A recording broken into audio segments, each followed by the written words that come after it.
I am in the business of giving takes. Sometimes I have very good takes, like my prediction that the Jets would be a big surprise to a lot of people this season. Sometimes I have some not so good takes, like my quarterback rankings from 2021 have not aged too well. I'm really high on Zach Wilson, not so high on Justin Fields. So far, not looking so good. It's still early, but, not the best. So I figured it'd be fun. I gave a lot of takes this offseason heading into this season. Let me give my top 10 worst takes so far. Some of these takes could end up working out all right. Some of them, I'm sure, will not work out all right. This is in no particular order, so let's just jump in with number 10. I had the Seahawks as my 28th ranked team heading into this season. I think this is a take that a lot of people are going to have on their worst takes, but still, it is a worst take. I did not believe in this Seattle football team, and to some degree, there's things I just could not have seen coming, right? Like Geno Smith turning into a fringe MVP candidate. That's not something I really expected to happen, but it happened, so okay, that's obviously made them better. But also, I think that all these rookies coming in, some of which I did like, some of which I didn't love, have come in and been able to play very well for Seattle. So that stuff, it's a bad take because I did not see it coming, but, I don't really feel bad about it because, I don't know how I would have seen it coming. It's just, Pete Carroll showing maybe he knows a thing or two that we don't. My next one, the Titans being the 20th ranked team. This is going to be something this is a take I do sit back and say, yeah, that was a tough one. Some of these other takes, I'm like, I actually kind of defend that take a little bit. It just, like for example, the Seattle take, it's like, given what I knew at the time, I don't feel too bad about it.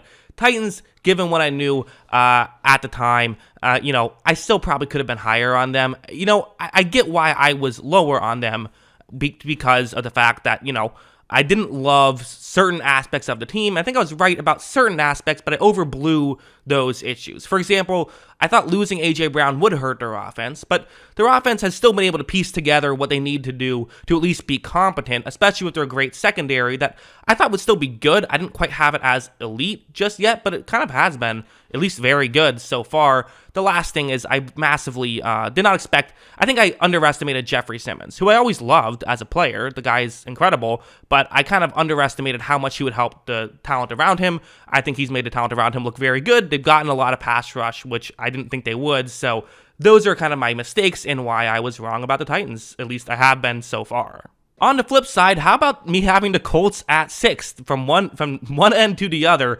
Yeah, I thought the Colts would be good this year. I have been off on that take. And again, another one of those teams that most people had them as a pretty good team. I think I saw plenty of people had them as, something like the 6th best team. This wasn't a crazy take at the time by any means.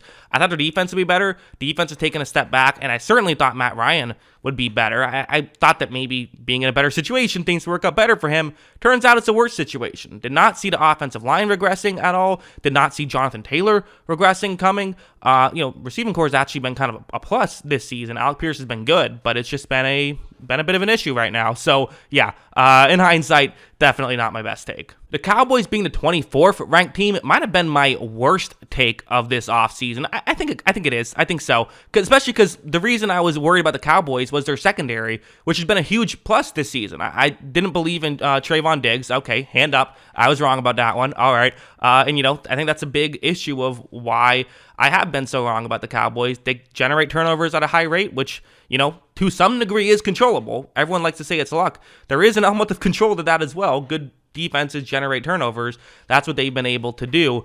And, without Dak Prescott, they've still been winning a ton of games. So, yeah, me having them as a bottom 10 team in football was just wrong. Again, a team that I was too low on, but despite the fact that I still had them as a top 10 team, the Buffalo Bills at 9th. And this is very similar to the Titans, I would say, in that I identified issues correctly. I identified that a weakness of this team might be their, secondary receivers and also just their secondary players, if that makes sense. Kind of their, not their top guys like Tre'Davious White, but the other guys. Defense has been great with, some issues there, but, that I had early on. I don't feel like those were real issues. There has been a bit of an issue that we've seen creep up a little bit, like last week, for example, when teams have been able to take Diggs out of the equation, but it's like, okay, yeah, but this team's still awesome. This team's still good enough to win those games, even if the occasional game might have a bit of an issue. So again, I identified a problem, but I think I put too much concern on that problem and overthought it a little bit. So for them and the Titans, that's how I view it. Let's get to a draft take, why don't we, instead of a team take. This is the one draft take. Jordan Davis, Kyle Hamilton.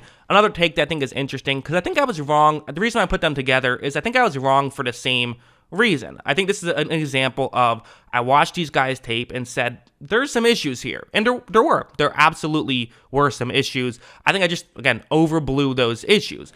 Jordan Davis isn't asked to do anything that he's not good at. He's, banged up now, but Jordan Davis has been awesome just doing Jordan Davis things for the Eagles. The Eagles are smart. They drafted him to be what he can be great at. I was like, oh, how many snaps are we going to get? They're like, we don't care. He's going to be great in the snaps that we put him in. He's only going to be a run stuffer. I kind of said he was a one-trick pony, I think, when I was talking about him.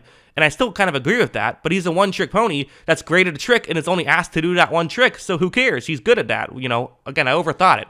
Same thing with Kyle Hamilton a little bit. I kind of said, this guy hasn't been great as just like a pure coverage safety going back and doing that stuff. He's better in the box. The Ravens just use him in the box. They use him in situations where he can be good. If he is in coverage, they put him in a situation where he's not asked to cover fast receivers, so his lack of speed, however bad you think it is, isn't really an issue, because NFL teams are smart and they know how to use these guys. So I still feel like if they were drafted in bad organizations, they might not have hit, but they've been put in positions to succeed and it's worked out for them. I had the Saints at 10. They have not lived up to that at all. I really thought the Saints would be decent this year. I thought their offense would perform better, and especially if you told me Chris Olave would play as well as he did, I would have, been like, oh, they're going to be great. Defense has definitely not been as good as we expected it to be, and also losing Sean Payton, that's tough. That it's hard to overcome that, and they haven't done a great job at it. I still think they're a little bit scrappy. I'm not willing to say that they're trash just yet, but 10th and being a playoff team, it might be out of the question at this point. I put these back to back just to make myself look extra stupid, having the Chiefs at 11th. Part of it is the way I did this is I kind of put every elite quarterback in the same grouping. I give them the same amount of value. And next year I might not do that because clearly Mahomes has more value than some of these other teams, other guys. So I should have given him more value when I made my prediction, that kind of stuff. So that's something. I was actually right about certain parts of this team. I expected the receiving core was going to be better than people realized. I don't think I expected their defense to perform as well as they did. So again, kind of underestimating the greatness of Mahomes. I always liked Mahomes. It's not like I hate Mahomes, but just not putting fair value of that into my thought process when evaluating where the Chiefs would land up was my one issue. And also I thought their defense, I didn't even think their defense would be terrible. I just didn't think it would be as good as it's played right now. So, that's kind of my main two areas of error with Kansas City, who, by the way, I should mention, still had them winning over 11 games this season. So I wasn't totally down on them, but that's just where they ended up. The Patriots here at 7th best is where I had them, which to some degree I was right about. Again, this is another one of those, I don't want to make it a video where I only talk about my worst takes, but then sit here and say, oh, actually, this take was good. And to some degree, I was right about part of this Patriots team. My main point was this defense is going to surprise people. Everyone said this defense was going to suck. I said, no, I think that Bill Belichick knows more than we do. I'm not buying that Bill Belichick forgot how to evaluate corners. That was kind of the narrative heading into this season, and I was completely right about that. I just didn't see the offense completely falling apart, and maybe I should have. Maybe I should have realized that there was a bit of a flukiness nature to what happened last year, but, that's kind of my thought on that. And finally, number one, maybe this was just a biased take, I don't know, but I had the Buccaneers winning the Super Bowl heading into the season. Okay, I'm a Tampa Bay fan. I'm still holding out hope. Maybe I just let my bias come into play. I don't think so. I think that my logic was pretty sound heading into the season. My logic was that I think that they would have a great receiving core, one of the best in football. I think they would have a great quarterback, one of the best in football. I thought they would have a really good offensive line. Offensive line's been banged up, so that's fallen off. The receiving core has definitely not been great. Evans hasn't had his best season. He's probably been, he's easily been the best receiver still. Godwin hasn't looked the same, and the rest of the guys have really not worked out. And then, their defense still has been great, like I was hoping it'd be, but even Brady has taken a step back. So, again, I don't hate my process there, but the results have not been great. But hey, there's time for all these takes to turn around. Who knows? Maybe by the end of it, all these takes will actually be proven correct. Probably not the Colts. I don't think the Colts that's not gonna work out. A couple of these are gonna be tough. I think Seattle's look good. I think that a couple of these were bad ones for sure. But it's always fun to go back and look at some of the things I was right about, some of the things I was wrong about. Always interesting stuff. So yeah, let me know what you think in the comments below. Always love hearing from you. And of course, as always, thanks for watching.